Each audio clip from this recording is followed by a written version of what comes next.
আসসালামু আলাইকুম রহমতুল্লাহ। প্রিয় গ্রাহক, যারা বাংলাদেশি সিম কার্ড রোমিং করে বিদেশে ব্যবহার করছেন, তাদের আজকে দেখাবো যে আপনি কিভাবে আপনি ইন্টারন্যাশনাল রোমিং প্যাকগুলি ব্যবহার করবেন।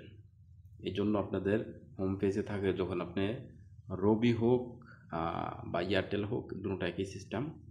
আপনি এরকম মাই রবি এবং মাই এয়ারটেল অ্যাপসে ঢুকবেন। ঢোকার পরে তখন আপনি এখান থেকে আপনি থ্রি বাটনের উপরে চাপ দিবেন। চাপ দেওয়ার পরে কিছুক্ষণ লোডিং করবে। তারপর হচ্ছে আপনি এখানে দেখেন লেখা আছে, নিচে যাবেন স্ক্রল করে, তারপরে যে রোমাইনিংয়ের উপরে চাপ দিবেন। তো রোমাইনিংয়ের উপরে চাপ দেওয়ার পরে আর কিছুক্ষণ লোডিং করতে পারে, ইন্টারনেট দুর্বল থাকার কারণে একটু ওয়েট করবেন। তো হ্যাঁ, এখানে চলে আসছে। এই যে দেখেন, আমার এখানে কিন্তু রোমিং প্যাকগুলি দেখাচ্ছে। দেখেন যে আমার রোমিং প্যাকগুলি এখানে দেখেন লেখা আছে রোমিং ডেট ওয়াইকলি, অর্থাৎ 1 সপ্তাহের জন্য।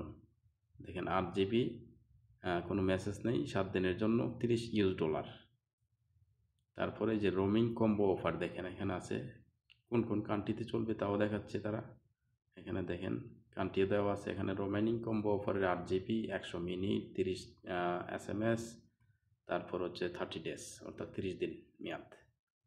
তারপরে এই যে হাউজ কম্বো অফার 30 ডেজের জন্য $16 দিয়ে 10 জিবি, 30 মিনিট, 30টা SMS, হ্যাঁ, 30 দিন মেয়াদ।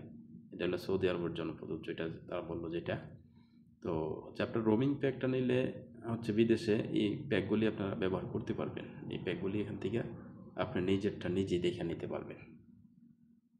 এখানে যখন আপনি এই প্যাকেজটা যদি আপনি নিতে চান, তাহলে প্যাকেজের উপরে চাপ দিবেন। প্যাকেজের উপরে চাপ দেওয়ার পরে তখন এখানে দেখা গেছে আপনি এই কী কী প্যাকেজটা নিচ্ছেন, কত $US থাকতে হবে আপনার। $16, 65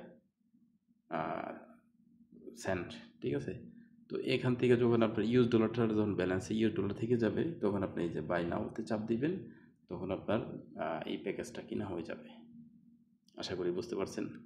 তারপর যদি বুঝতে কোনো অসুবিধা হয় তাহলে আমাদেরকে জানাবেন।